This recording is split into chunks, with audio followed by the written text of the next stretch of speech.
व्यासाय नमः। श्री गौरी पतये नमः। मातु पितृ चरण कमलेभ्यां नमः। गुरुवे नमः। गरीशपत्रौ नगजार्यारि कुमार तात शशिखण्डमौलि लंकेश संपूजित पाद पद्म पायादनादि परमेश्वरौ च कर्पूर गौरं करुणावतारं संसार सारं भुजगेन्द्रहारं सदा वसन्तं हृदयारविन्दं भवं भवानी सहितं नमामि। भवं भवानी सहितं नमामि। यही हरि भक्त कहते हैं, यही सद ग्रंथ गाते हैं। यही हरि भक्त कहते हैं, यही सद ग्रंथ गाते हैं। यही सद ग्रंथ गाते हैं, यही सद ग्रंथ गाते हैं। न जाने कौन से गुण पर दयानिधि जाते हैं। न जाने कौन से गुण पर दयानिधि रिझ जाते हैं। यही हरि भक्त कहते हैं, यही सद ग्रंथ गाते हैं। यही सद ग्रंथ गाते हैं, यही सद ग्रंथ गाते हैं। न जाने कौन से गुण पर दयानिधि रिझ जाते हैं। न जाने कौन से गुण पर दयानिधि रिझ जाते हैं। न आए यदुपुरी से गोपियों की दुख व्यथा सुनकर। न आए यदुपुरी से गोपियों की दुख व्यथा सुनकर। गोपियों की दुख व्यथा सुनकर कि उनकी दुख व्यथा सुनकर। न आए यदुपुरी से गोपियों की दुख व्यथा सुनकर। द्रुपद जा की व्यथाओं पर वो दौड़े नंगे आते हैं। द्रुपद जा की व्यथाओं पर वो दौड़े नंगे आते हैं। यही हरि भक्त कहते हैं, यही सद ग्रंथ गाते हैं। यही हरि भक्त कहते हैं, यही सद ग्रंथ गाते हैं। न जाने कौन से गुण पर दयानिधि रिझ जाते हैं।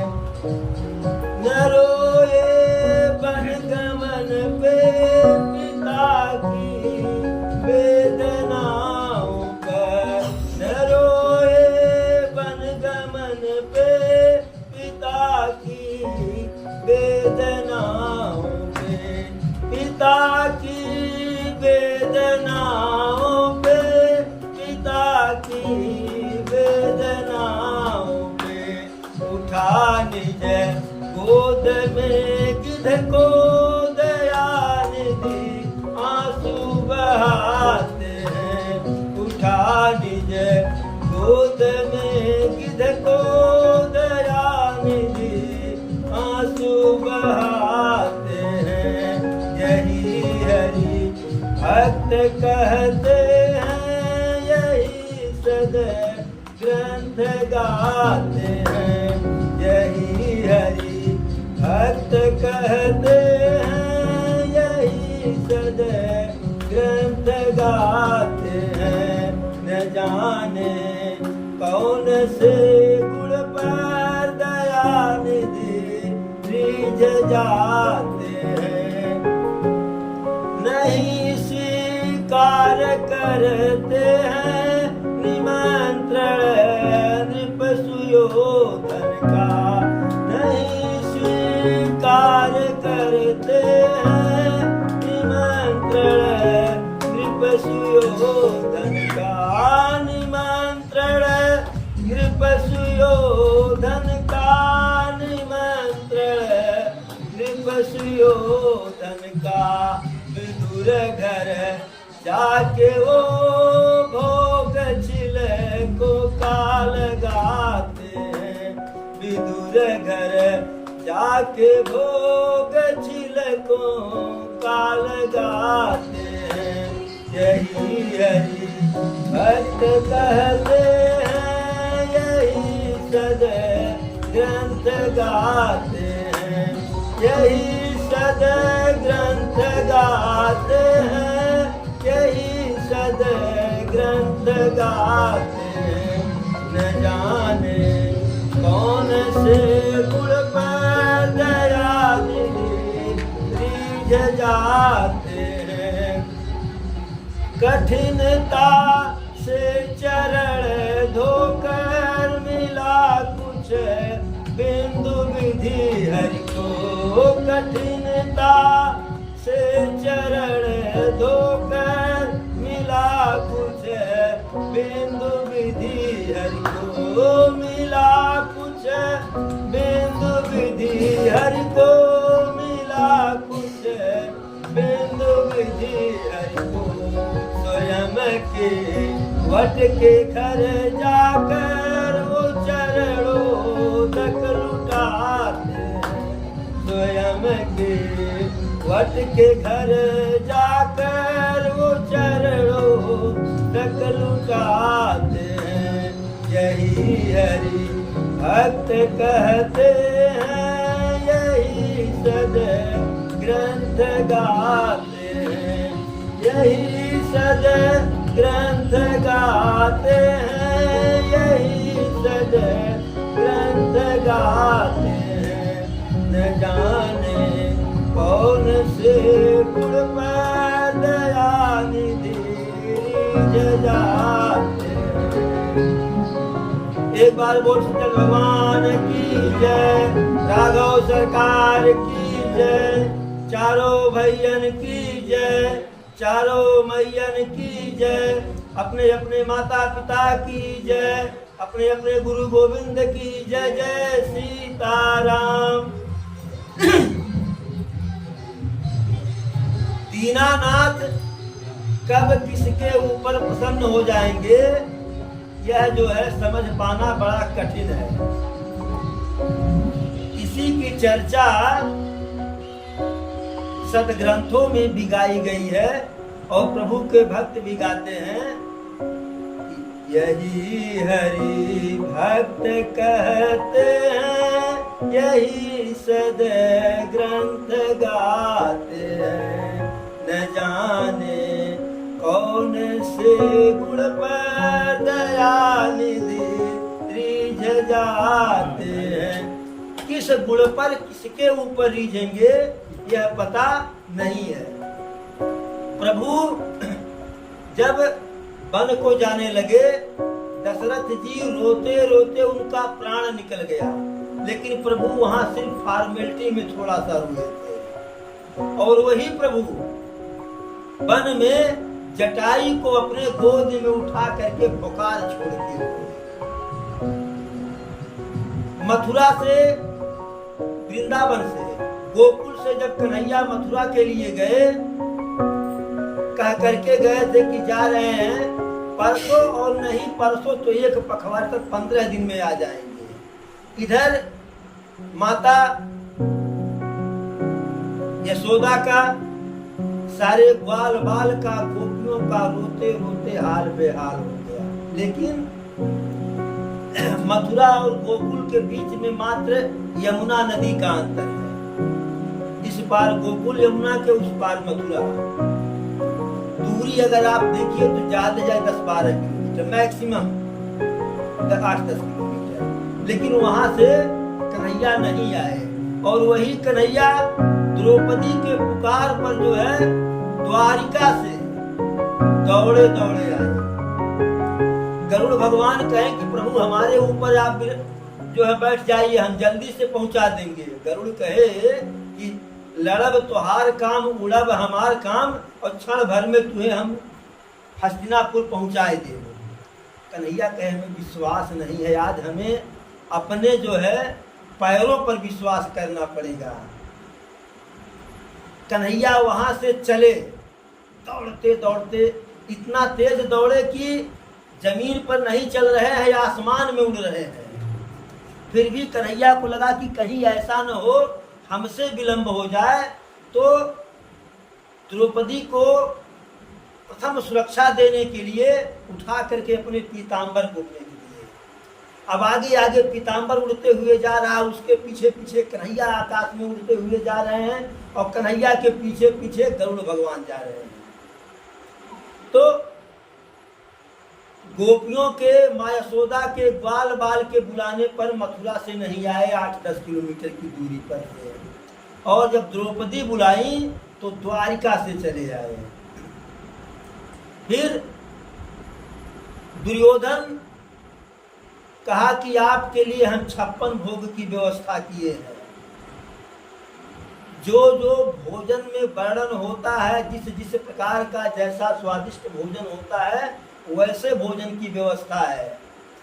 हाई डंलप वाला गद्दा मोटा वाला कि बैठ जाओ तो नीचे धंस जाओ, बिस्तर में ऐसे बिस्तर की व्यवस्था। कन्हैया वहां नहीं रुके, प्रभु वहां नहीं रुके, दुर्योधन का भोजन नहीं किए, और जा करके महात्मा विदुर के यहाँ काकी विदुरानी के हाथ से जो है साग खाए, और साग के पहले केले का छिलका खाए।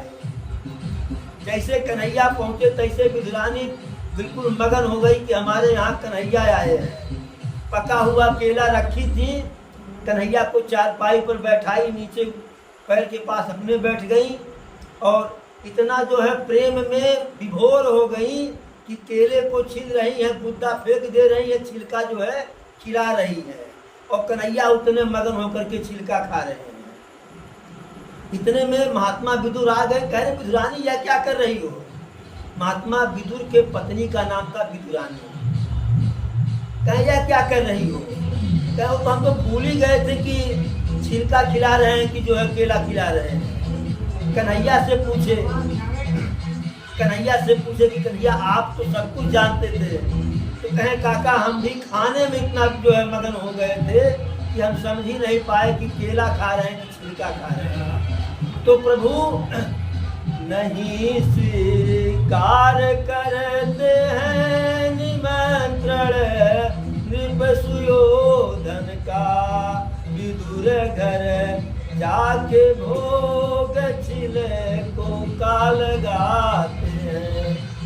फिर प्रभु के चरण कमलों का जो है 1-2 बूंद जो है बड़ी कठिनता से ब्रह्मा जी और शंकर जी को मिला।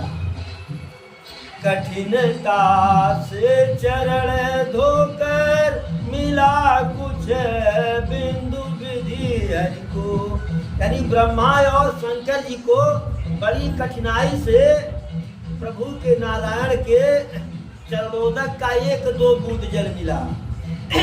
और वही नारायण केवट के पास जाकर के गंगा नदी के तट पर गंगा जी में चरणोदक लुटाते हैं, जितना मन कहे उतना ले लो।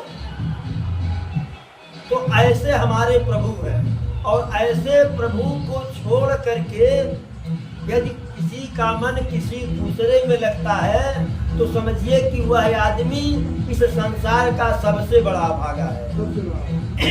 जैसे हम कामधेनु गाय को छोड़ करके सूअर दुहे दूध के लिए, उसी प्रकार से प्रभु को छोड़ करके कहीं अन्यत्र मन लगाना किसी दूसरे विषय में, तो समझिए कि विधाता ही हमारे जो है बाएं हैं। अब भरत जी पहुंच गए हैं प्रयागराज में।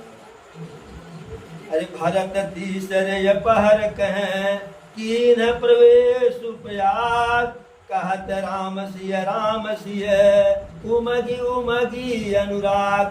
तीसरे पहर भरत भैया पहुंच गए प्रयागराज में। प्रयागराज वही कि जहां ब्रह्मा जी के द्वारा सबसे पहले यज्ञ किया गया था, पहली बार यज्ञ किया गया था, उसी को हम प्रयाग कहते हैं। और संगम जहाँ पे गंगा यमुना सरस्वती तीनों नदियों का जो है, हमारे तीनों पवित्र जीवनदायिनी नदियों का मिलन होता है, उसी को हम संगम कहते हैं। आज हमें दिखाई दो ही नदी पड़ती हैं, गंगा और यमुना, सरस्वती जी विलीन है। तो वहां पहुंच गए और कहत राम सिय राम राम सीता राम कहते कहते पहुंचे। और उमगी उमगी अनुराग, राम और सीता के चरण कमलों में प्रेम जो है उमड़ रहा है। अरे झलका झलकत पान कैसे, पंकज कोस ओस कन जैसे। अब भरत जी चक्रवर्ती राजा दशरथ के जो है पुत्र हैं, नरेश के पुत्र हैं, पैदल कभी चले नहीं थे, पैदल चले, वह भी बिना चरण पादुका के चले। उस रेतीली जमीन में चलने से उनके पैरों में झलका पड़ गया। और झलका कैसा पड़ा, कैसा झलक रहा है? अरे झलका झलकत पायन कैसे, पंकज कोस ओस कन जैसे। जैसे कमल के पंखुड़ी पर ओस की बूंदे चमक रही हो, झल झल झल झल, वैसे भरत भैया के पैर में झलका जो है झलक रहा है। और जब अयोध्या के और सारे नर नारी, पूरे समाज के लोग यह पता पाए कि भरत जी पैदल ही आए हैं प्रभु के वियोग में, हम लोग तो साधन से चले आए आगे आगे, तो सब बहुत दुखी हुए। उसके बाद भरत जी सबका खोज खबर लिए, यह पता किए कि सभी लोग जो है गंगा में स्नान कर लिए हैं। तो फिर भरत जी त्रिवेणी को यानी संगम को स्नान जो प्रणाम किए, और सविध सीतासित नीर नहाए, दिए दान महिषुर सन्माने।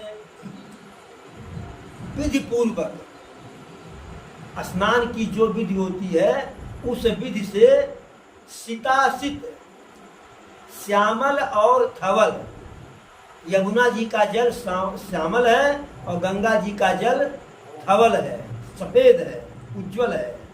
ऐसे जल से, शीतल निर्मल जल से भरत जी स्नान किए जल में संगम पे, और दिए दान महिषुर सन्माने। ब्राह्मणों को, देवी देवताओं का पूजा किए, ब्राह्मणों को दान दिए, सबका सम्मान किए। और जब वहाँ संगम पे देख रहे हैं, अरे देखत श्यामल धवल हलोरे, पुलक शरीर भरत कर जोरे। जब देख रहे हैं गंगा यमुना जी का जो है धारा हिलोर मार करके बह रहा है, तो दोनों हाथ उनका जो है मन और शरीर प्रसन्न हो गया। दोनों हाथ जोड़ करके मांग रहे हैं तीर्थ राज से क्या? सकल काम प्रद तीर्थ राऊ, और वेद विदित जग प्रगट प्रभाऊ। हे तीर्थ राज प्रयाग, आप हर प्रकार के मनोकामना को पूर्ण करने वाले हो। आपका प्रभाव वेदों में विख्यात है, सारी दुनिया में विख्यात है। और मैं अपने धर्म का त्याग करके भीख मांगता हूँ। धर्म का त्याग क्यों? क्योंकि भिक्षाटन का कार्य ब्राह्मण का है, क्षत्रिय का कार्य भिक्षाटन का नहीं है। ब्राह्मण का 6 कर्म होते, इसलिए ब्राह्मण को खटकर्मी कहते हैं। भिक्षा देना, भिक्षा लेना, ज्ञान देना, ज्ञान लेना, और यज्ञ करना, यज्ञ कराना, यह 6 पुनीत कार्य ब्राह्मण का है। क्षत्रिय का इस 6 में से एक कार्य जो है नहीं है, यानी दान लेना। इस प्रकार से वो कहते हैं कि हम अपने धर्म का त्याग करके जो है, धर्म रहे या जाए, लेकिन एक तीर्थराज प्रयाग आपसे भीख मांगते हैं। मांगऊ भीख त्याग निज धर्मु, अवारत काहे न करई कुकर्मु। मैं अपने धर्म का परित्याग करके भीख मांगता हूँ, और इसमें कोई बुराई भी नहीं, क्योंकि आरत काहे न करई कुकर्मु। जो आरत है, दुखिया जो है, दुखिया अपने दुख के निवारण के लिए कौन सा प्रयत्न नहीं करता है, कौन सा कुकर्म नहीं करता है। तो मैं दुखिया हूँ, इसलिए जो कुछ भी करूँगा वह कुकर्म की श्रेणी में नहीं आएगा, हमारे दुख के निवारण की श्रेणी में आएगा। अवस जिय जानी सुजान सुदानी, और सफल करहि जग जाचक बानी।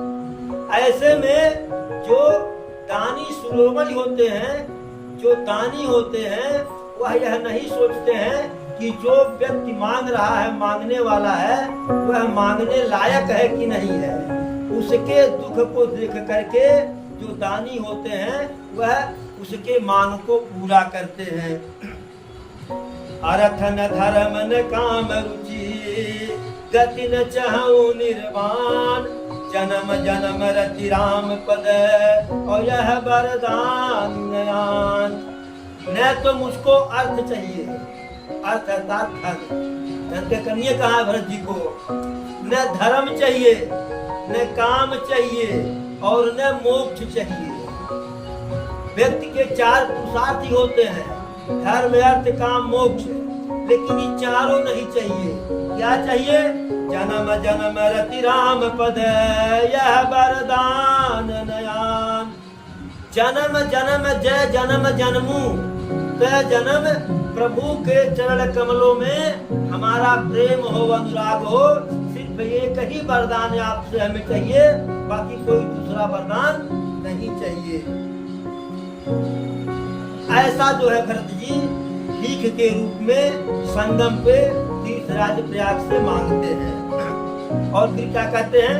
अरे जानहु राम कुटिल करि मोहि, लोग कहूँ गुरु साहिब द्रोही।